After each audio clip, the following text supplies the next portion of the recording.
તારક મહેતા કા ઉલ્ટા ચશ્મા સિરિયલ ના સોઢી રોશનસિંહ સોઢી અને અસલી નામ ગુરુચરણસિંહ સોઢી 22મી એપ્રિલની રાતથી ગુમ છે. એમના પિતાએ ફરિયાદ પણ નોંધાવી છે અને હવે 11 દિવસ થયા છતાં એનો કોઈ પત્તો મળતો નથી. એટલે વિવિધ થિયરીઓ ઉપર દિલ્હી પોલીસ તપાસ કરે છે. એવું હતું કે દિલ્હીના પોતાના ઘરેથી ગુરુચરણસિંહ મુંબઈ જવા માટે નીકળ્યા હતા અને એને રાતની ફ્લાઇટ પકડવાની હતી.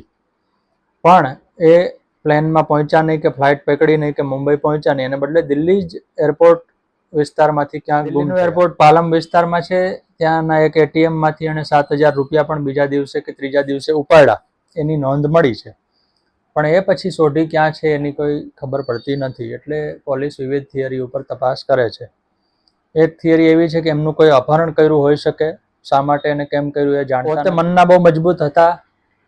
પોતાના ઇન્ટરવ્યુમાં એમણે સ્વીકાર્યું હતું કે એક સમયે આર્થિક બહુ જ નબળાઈ હતી, પણ ત્યારેય નક્કી કર્યું હતું કે હું ઈશ્વર મને જેમ મૃત્યુ આપવા માગે એમ આપે, પણ હું પોતે આત્મહત્યા નહીં કરું, કારણ કે મારા ઉપર બહુ મોટું દેવું છે, પણ એમાંથી હું બહાર નીકળીશ. અને નીકળ્યા પણ ખરા. 22મી એપ્રિલે ગુમ થયા ફરિયાદ નોંધાવી છે અને દિલ્હી પોલીસ તપાસ કરે છે. હવે મૂંઝવણ એ વાતની છે કે પરિવાર એમ કહે છે કે આર્થિક મુશ્કેલી હોય એવું કંઈ લાગતું નથી. બીજી બાજુ માનસિક સ્વસ્થતાનો પ્રશ્ન થયો તો કે ભાઈ એ તો બહુ મજાનો વ્યક્તિત્વ હતો, જેની સાથે વાત કરતા તે બધા ખુશ હતા, એટલે માનસિક રીતે કોઈ નબળાઈ હોવાનું કારણ નથી. એક થિયરી એવી પણ છે કે આશિષ મોદી પાસેથી એને સિરિયલના પૈસા લેવાના હતા, બાકી હતા, પણ એ પણ આશિષ મોદીએ સ્પષ્ટ કર્યું કે એવું. એટલે સોઢીનું ગુમ થવું એ રહસ્યમય બનતું જાય છે. આશ્ચર્યની વાત એ છે કે દિલ્હી પોલીસ પાસે આટલી બધી આધુનિક ટેકનોલોજી હોવા છતાં 10 દિવસ પછી પણ એ ફીફા ખાંડે છે. આમાં કંઈ ખાસ મળ્યું નથી. વહેલી તકે મળી જાય એવી આપણે આશા રાખીએ. દરમિયાન તારક મહેતા કા ઉલ્ટા ચશ્મા સિરિયલમાં એનો કેમ પ્રવેશ થયો એ પણ જરા જાણી લઈએ. મૂળ પંજાબના સોઢી દિલ્હીમાં એનો પરિવાર સાથે રહેતા હતા અને જાતનો સંઘર્ષ કરતા હતા. એમના પરિવારનો એક પ્લોટ છે એ કોઈ વાતે વેચાતો નહોતો અને દેવું વધતું જતું હતું. પણ ઈશ્વર ઉપર બહુ શ્રદ્ધા હોવાથી વારંવાર પ્રાર્થના કરતા ને એમાં એક દિવસ પ્લોટ વેચાઈ ગયો અને સારી સ્થિતિ આવી. પણ સંઘર્ષ તો ચાલુ જ હતો. એટલે એણે નક્કી કર્યું કે હવે હું મુંબઈ જઈ અને કંઈક એક્ટિંગની દુનિયામાં આગળ વધું, કારણ કે એક્ટિંગનો શોખ હતો. એટલે મુંબઈ આવ્યા. દિલ્હીથી મુંબઈ આવી ગયા પછી એને એક એડમાં કામ મળ્યું. એટલે ફિલ્મ લાઈન સાથે સંકળાયેલ લોકોનો સંપર્ક થયો. એટલે થોડાક દિવસ પછી એને ફોન આવ્યો કે ભાઈ એક સિરિયલ માટે પંજાબી સરદારજીનો રોલ કરવાની જરૂર છે, તને રસ હોય તો તું ઓડિશન આપવા જાય. એટલે સોઢીના ત્યાં મિત્રો હતા મુંબઈમાં.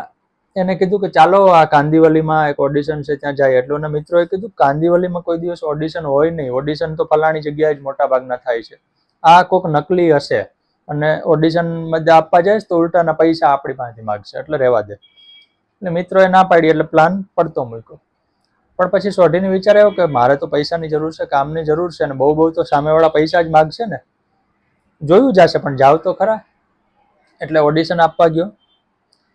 ઓડિશન આપ્યું એટલે સ્ક્રિપ્ટ આપી એક પાનાની. એટલે સોઢીએ બહુ ઝડપથી એ સ્ક્રિપ્ટ મોઢે કરી લીધી. અને પેલા ભાઈને આશ્ચર્ય થયું કે આટલું ઝડપથી તો હા, અને બોલીને બધું બતાવી દીધું ફટફટાટ. સ્ક્રિપ્ટ અને ઓડિશન જે જગ્યાએ થયું એ જગ્યા એટલે તારક મહેતાનું સોઢી હાઉસ, સિરિયલમાં જે સોઢીનું ઘર આવે છે એ જગ્યાએ, પણ ખાલી હતું. ત્યારે તો બધા સોફાને એવું ગોઠવેલું ન હોય. આપી દીધું, પાછા જતા રહ્યા. અને એટલી નિરાશ થઈ કે કોઈ પૈસા ન માંગ્યા, એમ કે સાચું હોય એવું લાગ્યું. થોડાક દિવસ પછી પાછો ફોન આવ્યો કે તમારે બીજી વાર ઓડિશન આપવાનું છે.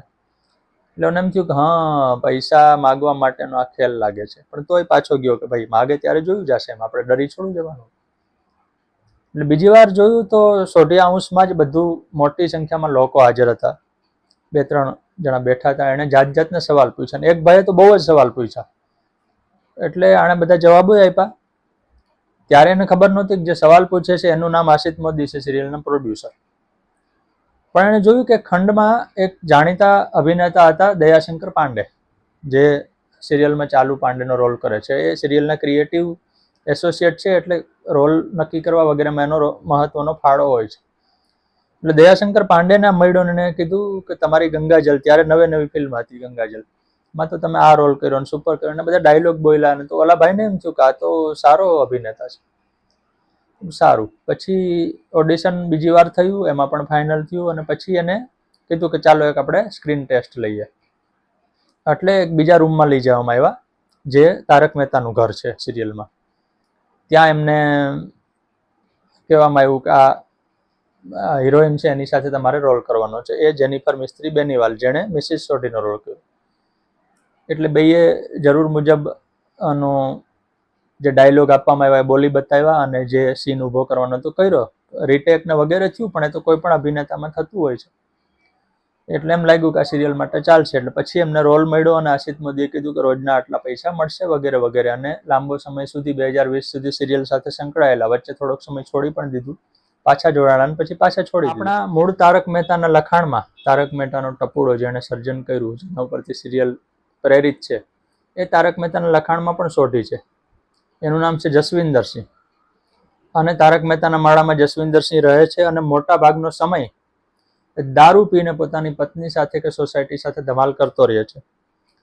તારક મહેતા કા ઉલ્ટા ચશ્મા સિરિયલ જોતા હોય એ લોકોને કદાચ યાદ હશે કે શરૂઆતમાં સોઢી દારૂ પીને આવતો હોય એવા કેટલાક એપિસોડ આવ્યા હતા કે દારૂ પીને આવે, દારૂ પીને ઉપર ચડે છે.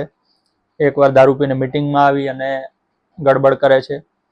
એટલે જે મૂળ લખાણમાં જે સરદારજી છે એવા સરદારજી સિરિયલમાં પણ બતાવવાનો પ્રયાસ થયો હતો, પણ પછી સિરિયલનો સમય જતા ઓળખ બદલી અને આ પ્રકારના દ્રશ્યો સારા ન લાગે એટલે પાર્ટી સાર્ટી આવે છે, પણ ખાનગીમાં આવે છે, જાહેરમાં નથી આવતી. પણ જે સોઢી છે પાર્ટી સાર્ટીનો શોખીન તો બતાવે જ છે. એટલે મૂળ તારક મહેતામાં પણ સોઢી છે, સિરિયલમાં પણ સોઢી છે, પણ વાસ્તવમાં જે સોઢી છે એ ગુમ છે. હવે મળે ત્યારે ખરા. આપણે આશા રાખીએ કે વહેલી તકે સહી સલામત મળી જાય.